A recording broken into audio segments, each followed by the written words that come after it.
Hi besties, welcome back to my YouTube channel. So today we'll be making this very beautiful knotless braid and I will be sharing with you my experiences braiding my hair myself.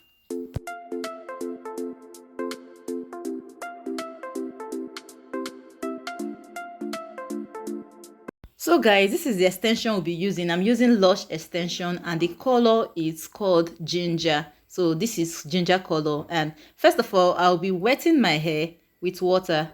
The second thing I used was mustard seed oil. I don't really know the reason I use this thing, but I just like mustard seed oil. Then I also use another hair softener so that my hair will be soft. You know, my hair is a natural hair and it's kind of hard because I didn't stretch it. So after which I started sectioning the hair.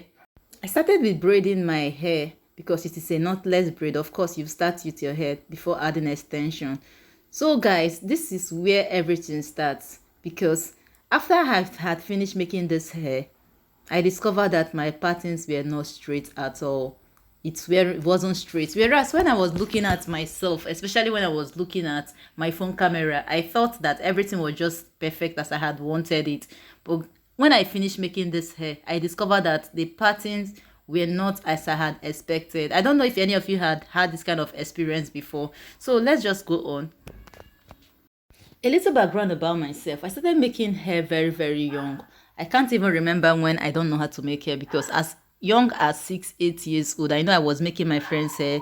That time I will actually buy them biscuits, and when I make them braid their hair or do any kind of threading style, it's usually very painful, you know, as a child then. So most times I now will buy biscuits for my friends and tell them, please, if your mom asks you if this hair is painful, please tell her it's not painful. Like, even if you're seeing it that it's so tight on their scalp and they're just bending their neck because they really want to be loyal to my friendship. I don't know what to call it. They want to be loyal to my friendship. So they just tell their mom that it's not painful. Even when their mom is seeing that they're just stretching their neck, like out of the pain and the rest of that, just because they want to be loyal to my friendship, they just said no, that is not painful. So that was actually how I started learning this.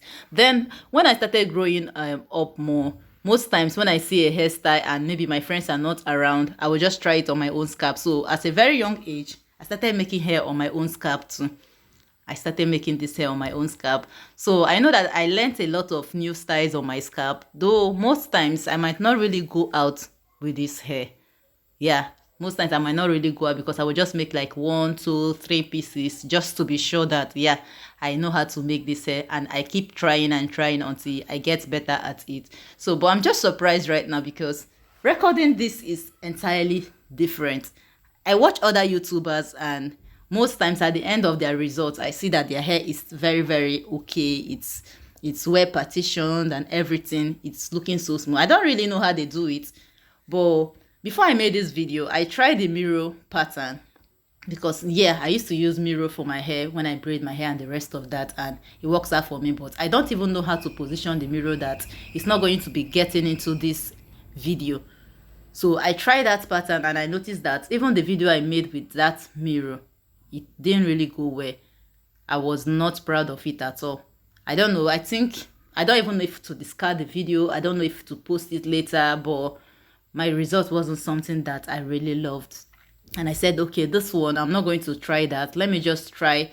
Usually I use my back camera for recording, but I said, okay, let me try the front camera so that I will see everything I'm doing. And when I was looking at it, it looked okay to me. It looked okay to me. But at the end of the day, this is what I'm seeing. This is the result. But guys, at least you can see that my braiding is actually neat. Please try to comment on that if you think the same way too, because I just need some reassurances. I just need something to make me feel okay. So guys, what do you think? So let's go on.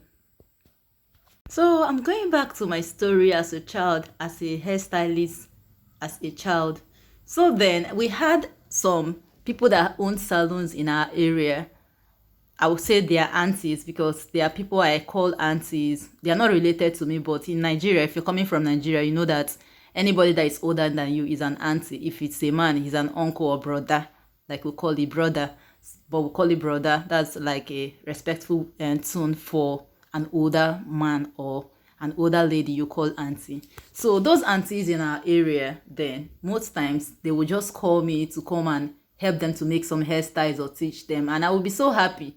I was so happy, like I will leave everything I'm doing, that this auntie that owns the salon, she likes what I'm doing, let me just go there and assist her. And most times I will end up braiding her customers' hair. Like there are some styles that even till now, like a lot of people don't really know how to, a lot of salon owners don't really know how to do that hair. I would actually do that in my video, and I will be talking about it there, that this is actually the hair I was talking about. So that hair, the auntie wasn't really that good in the hair, and most times customers will always come for that particular hairstyle. So she will call me and I will be so happy. I will just rush to that place that yes, I'm making an adult's hair. But guys, do you know the very funny thing about that hair? At the end of this hair, I don't even get anything but a thank you. You're so good at this thing. And this auntie was really using me for free. And my mom, a businesswoman, she's always in her shop, so she doesn't really know what I'm doing. She just thinks maybe I'm playing with my friends and so usually every Saturday, this auntie uses me to make hair for her customers, and they end up paying her, and I get a thank you.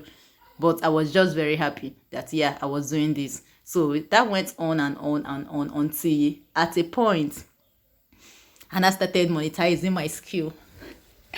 I became a very big girl. I started monetizing my skill because now parents were not bringing their kids for me to make their hair, especially during festive period like Christmas, Easter, stuff like that. Like in Nigeria, Christmas is a very big deal. Everybody wants to make their hair to travel to the village or to travel to wherever they want to travel to. For most of us, it was usually traveling to the village. So during that period, I'm really a very big girl because I have a lot of customers coming around. So most kids' hair, I handle it always like that. And sometimes too, some adults. And that was how I started developing this skill. And it was a very beautiful experience because I was a big girl. I could actually fend for certain things that I needed. As a child, my problems then was ice cream, biscuits, and the rest of that. So I could really afford all of that with my skill, and it was very beautiful. It was really very beautiful. So just like I was making my hair, I also had a friend too who actually makes hair as well.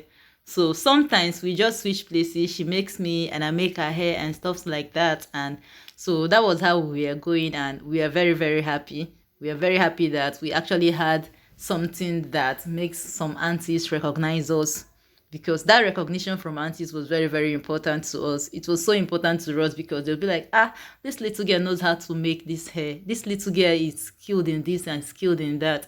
And some parents actually really liked us because, as kids, we will definitely not be charging what an adult will be charging.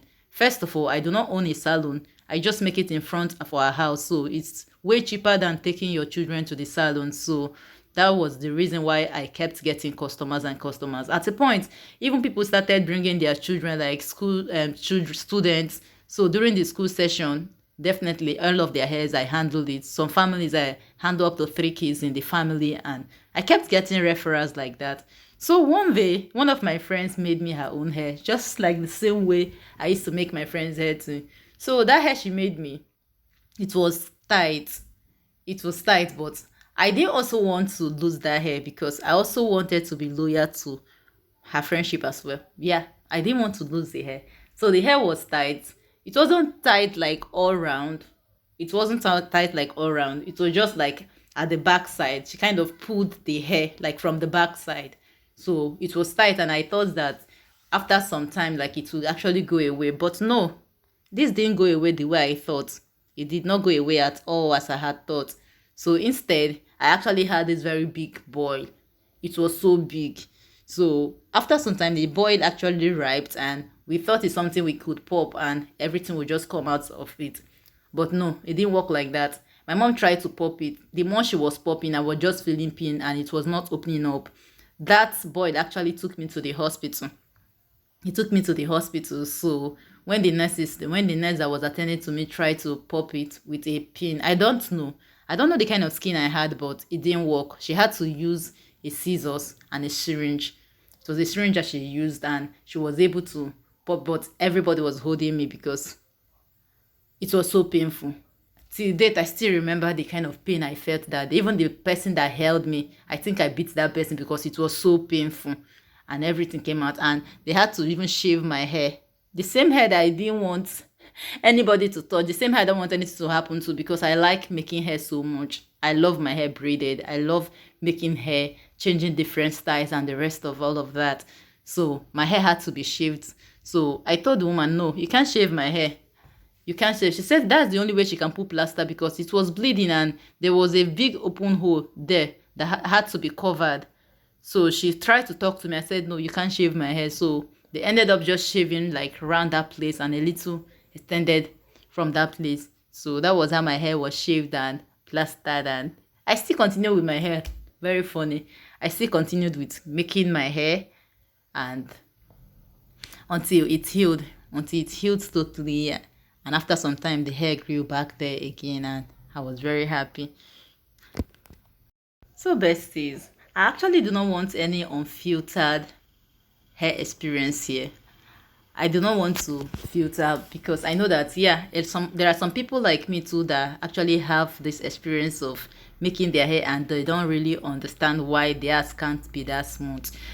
So to some other YouTubers who are actually making their hair and everything comes out so perfect, I know that yeah, very soon I'll actually get there. Please, I just want you to put in the comment section if you're watching this video, how do you do your partitioning? How do you do your parting that everything is okay? How do you do it? How do you do your parting that everything is okay? Like it's so smooth as if somebody is helping you do it. Just tell me, what is your secret? Because I like to do everything I'm doing. I like to do everything on camera. I want people to see the process. I want everybody to see the challenges I'm facing, which is actually what I'm bringing to you right here. This hair is, I love the hair. I love the loose knotless braid I made. I love the jumbo braid I made, but the hair is not smooth. Thanks for sticking to the end.